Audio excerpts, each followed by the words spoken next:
इस परीक्षा पर केंद्रित एक्सप्लेनर में सभी का स्वागत है। देखिए, अक्सर जब हम डेवलपमेंट या विकास की बात करते हैं तो ध्यान सीधा नई सड़कों, बड़ी बड़ी बिल्डिंग्स या जीडीपी पर चला जाता है। लेकिन सोशियोलॉजी और डेवलपमेंट स्टडीज का एक बहुत ही बेसिक और जरूरी नियम है। किसी भी समाज के विकास का असली पैमाना उस समाज की महिलाओं की स्थिति होती है। जब तक महिलाएं एजुकेटेड, सेफ, इंडिपेंडेंट और सोशियो पॉलिटिकली एम्पावर्ड नहीं हैं, तब तक कोई भी सोसाइटी सच में डेवलप हो ही नहीं सकती। तो चलिए, इस एक्सप्लेनर में हम इसी विषय की गहराई में चलते हैं और इसका एक थरो एनालिसिस करते हैं। तो आइए इसमें थोड़ा डिटेल में चलते हैं। एक सोसाइटी के डेवलपमेंट को सच में कैसे नापा जाए। अगर हम इतिहास उठाकर देखें तो पाएंगे कि एक लंबे समय तक महिलाओं को एजुकेशन, प्रॉपर्टी, जॉब्स और पॉलिटिक्स से दूर रखा गया, जिसका रिजल्ट क्या हुआ? ओवरऑल ह्यूमन डेवलपमेंट रुका रहा। लेकिन मॉडर्न टाइम में हमने एक बड़ा शिफ्ट देखा है। महिलाओं को अब सिर्फ घर की चारदीवारी तक सीमित नहीं देखा जाता, वो नेशन बिल्डिंग का एक बहुत ही क्रूशियल हिस्सा बन चुकी हैं। और ध्यान देने वाली बात यह है कि ये बदलाव रातों रात नहीं आया है। इसके पीछे अलग अलग विचारधाराएं और थ्योरीज हैं, जिन्हें एग्जाम के पॉइंट ऑफ व्यू से थ्योरी और प्रैक्टिकल दोनों तरह से समझना हमारे लिए बहुत जरूरी है। इस डिस्कशन को बिल्कुल स्ट्रक्चर्ड रखने के लिए इसे 6 मेन हिस्सों में बांटा गया है। हम शुरुआत करेंगे वुमेन्स डेवलपमेंट के बेसिक इंट्रोडक्शन से, फिर देखेंगे अर्ली अप्रोचेस जैसे वेलफेयर और WID। उसके बाद मार्क्सिस्ट और फेमिनिस्ट स्ट्रक्चरल क्रिटिक्स पर आएंगे, फिर मॉडर्न अप्रोचेस यानी एम्पावरमेंट और GAD को समझेंगे, और आखिर में इंडिया के करंट स्टेटस और मेजर चैलेंजेस को इवैल्यूएट करेंगे। ये रोड मैप ध्यान में रखना आगे की थ्योरीज को कनेक्ट करने में बहुत काम आएगा। तो चलिए बढ़ते हैं पहले हिस्से की तरफ, इंट्रोडक्शन टू वुमेन्स डेवलपमेंट। किसी भी डीप थ्योरी में जाने से पहले यह क्लियर करना बिल्कुल जरूरी है कि सोशियोलॉजी के कॉन्टेक्स्ट में आखिर डेवलपमेंट का सच में मतलब क्या होता है। देखिए, महिला विकास या वुमेन्स डेवलपमेंट का मतलब सिर्फ पैसे कमाना या इकोनॉमिक ग्रोथ तक लिमिटेड नहीं है। ये एक बहुत ही होलिस्टिक कॉन्सेप्ट है, जिसमें सोशल, इकोनॉमिक, पॉलिटिकल और कल्चरल हर तरह का इंप्रूवमेंट शामिल है। इसे ऐसे समझते हैं, जब किसी महिला को प्रॉपर्टी में बराबर का अधिकार मिलता है, जो कि एक इकोनॉमिक एस्पेक्ट है, तो नेचुरली घर के फैसलों में उसका इन्फ्लुएंस बढ़ जाता है, यानी उसका सोशल और पॉलिटिकल इंपैक्ट भी डायरेक्टली बढ़ गया। सिंपल शब्दों में कहें तो ये सिर्फ फैमिली लाइफ तक सीमित ना रहकर बाहर की दुनिया में इक्वल अपॉर्चुनिटी और इज्जत के साथ जीने का हक इंश्योर करने की एक बड़ी कोशिश है। और पिछला एग्जाम्पल इस बात को बहुत ब्रिलियंटली इलस्ट्रेट करता है कि कैसे ये पांचों डायमेंशंस एक दूसरे से इंटरकनेक्टेड हैं। सोशल राइट्स से इकोनॉमिक फ्रीडम आती है और इकोनॉमिक फ्रीडम से पॉलिटिकल पार्टिसिपेशन बढ़ता है। एग्जाम के लिए इनका कनेक्शन समझना क्रूशियल है। जैसे अगर एजुकेशन डायमेंशन कमजोर पड़ता है तो उसका सीधा नेगेटिव असर हेल्थ और न्यूट्रिशन पर दिखता है, क्योंकि एक अनएजुकेटेड माँ अक्सर अपने और अपने बच्चों के हेल्थ के बारे में कम अवेयर होती है। ये पांचों पिलर्स जब एक साथ मिलते हैं, तभी बाल विवाह, दहेज और फीमेल फिटिसाइड जैसी बुराइयों की जड़ पर प्रहार किया जा सकता है।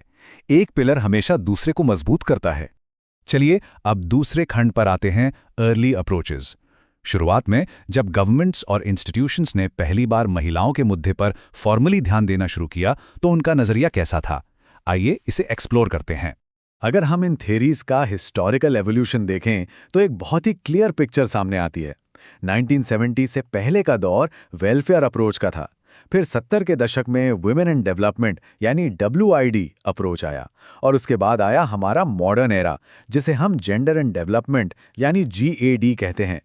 ये टाइमलाइन सिर्फ वक्त का बदलाव नहीं है, ये एक्चुअली सोसाइटी की उस डीप सोच का बदलाव है जिसने महिलाओं को सिर्फ मदद लेने वाले ग्रुप से निकालकर सिस्टम को बदलने वाली एक्टिव पार्टिसिपेंट्स बना दिया। तो सबसे पहले बात करते हैं वेलफेयर अप्रोच की। इस शुरुआती नजरिए में महिलाओं को सोसाइटी का एक कमजोर हिस्सा माना गया, जिसे बस सरकारी मदद की जरूरत थी। इसका मेन फोकस हेल्थ, न्यूट्रिशन और मैटरनिटी बेनिफिट्स पर था, जैसे कि आंगनवाड़ी स्कीम। इसके फायदे भी हुए, जैसे गरीब महिलाओं को इंस्टेंट रिलीज मिली और मैटरनल मोर्टालिटी रेट कम हुआ।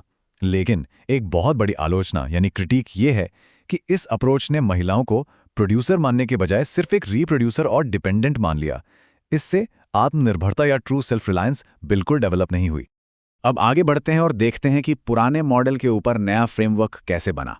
1970s के WID अप्रोच को वेलफेयर अप्रोच के साथ कंपेयर करना काफ़ी इंटरेस्टिंग है। वेलफेयर अप्रोच जहां महिलाओं को पैसिव बेनिफिशियरी मान रहा था, वही WID अप्रोच ने कहा कि नहीं, महिलाएं तो डेवलपमेंट की एक्टिव पार्टिसिपेंट्स हैं। WID का मानना था कि महिलाओं को सिलाई, ट्रेनिंग और रोजगार योजनाओं जैसी इकोनॉमिक एक्टिविटी से सीधा जोड़ना चाहिए। इससे इनकम तो बढ़ी, बिल्कुल, पर इसकी सबसे बड़ी शॉर्टकमिंग ये निकली कि इसने महिलाओं पर काम का बोझ और ज्यादा बढ़ा दिया। ऐसा इसलिए क्योंकि घर के कामकाज बंटने या पुरुष प्रधान सोच को बदलने पर बिल्कुल ध्यान नहीं दिया गया। अब हम तीसरे हिस्से की तरफ चलते हैं, स्ट्रक्चरल क्रिटिक्स। यहां हम सिर्फ इकोनॉमी की बात नहीं करेंगे, बल्कि मार्क्सिस्ट और फेमिनिस्ट व्यूज के थ्रू सोसाइटी के डीप स्ट्रक्चर्स को न्यूट्रली एनालाइज करेंगे। इस डायरेक्शन में पहला इंपॉर्टेंट विचार आता है लिबरल फेमिनिस्ट पर्सपेक्टिव का। मैरी वोल्स्टोनक्रॉफ्ट और जेएस मिल जैसे थिंकर्स ने इसका सपोर्ट किया। ये अप्रोच बहुत स्ट्रिक्टली डिमांड करता है कि जेंडर के आधार पर कोई डिस्क्रिमिनेशन ना हो और एजुकेशन, जॉब्स और पॉलिटिक्स में सबको इक्वल अपॉर्चुनिटी मिले। इसका इम्पैक्ट रियल लाइफ में बहुत बड़ा था। वोटिंग राइट जैसे बड़े लीगल रिफॉर्म्स इसी सोच की देन है। लेकिन इस पर्सपेक्टिव की एक लिमिटेशन थी। इसे क्रिटिसाइज किया गया क्योंकि इसका फोकस ज्यादा मिडिल क्लास मुद्दों पर रहा और जो मजदूर वर्ग या वर्किंग क्लास महिलाओं की डीप इकोनॉमिक स्ट्रगल्स थी, उन्हें कहीं ना कहीं उतनी इंपॉर्टेंस नहीं मिल पाई। एग्जाम पर्सपेक्टिव से इन दो अगले अप्रोचेस के बीच का डिफरेंस समझना एब्सोल्युटली वाइटल है। एक तरफ है मार्क्सिस्ट पर्सपेक्टिव, जो ऑब्जेक्टिवली ये आर्ग्यू करता है कि महिलाओं के शोषण की जड़ कैपिटलिज्म और प्राइवेट प्रॉपर्टी में है। ये सिस्टम फैक्ट्रीज में कम सैलरी और घर पर अनपेड लेबर के डुअल एक्सप्लॉयटेशन पर ध्यान खींचता है। और दूसरी तरफ है रैडिकल फेमिनिज्म, जिसका फोकस इस बात पर है कि एक्सप्लॉयटेशन की मेन वजह पेट्रियार्की यानी पितृसत्तात्मक सोच और मेल डोमिनेटेड सोसाइटी है। ये अप्रोच डोमेस्टिक वायलेंस, हैरासमेंट और दहेज सिस्टम को अपना प्राइम फोकस बनाता है। ये दोनों बिल्कुल अलग लेंसेज हैं समाज की प्रॉब्लम को देखने के। और जब इन दोनों विचारों का सिंथेसिस होता है तो बनता है सोशलिस्ट फेमिनिज्म।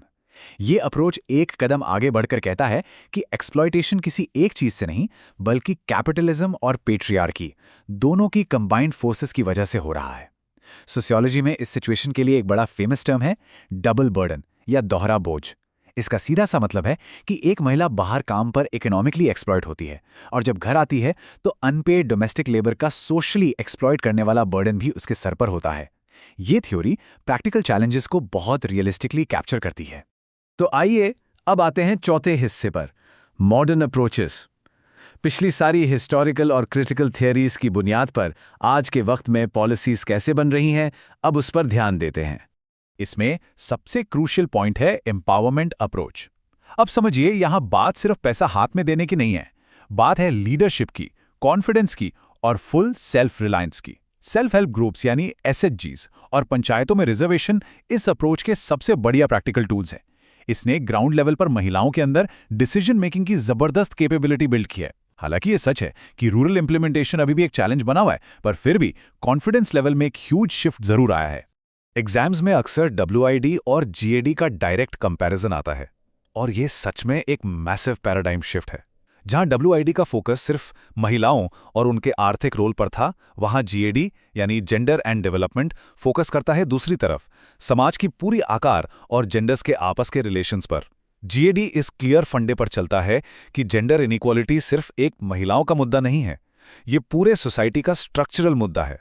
सिर्फ औरतों को एक फ्लॉड सिस्टम में फिट करने से काम नहीं चलेगा, हमें उस सिस्टम और माइंडसेट दोनों को कंप्लीटली ट्रांसफॉर्म करना होगा।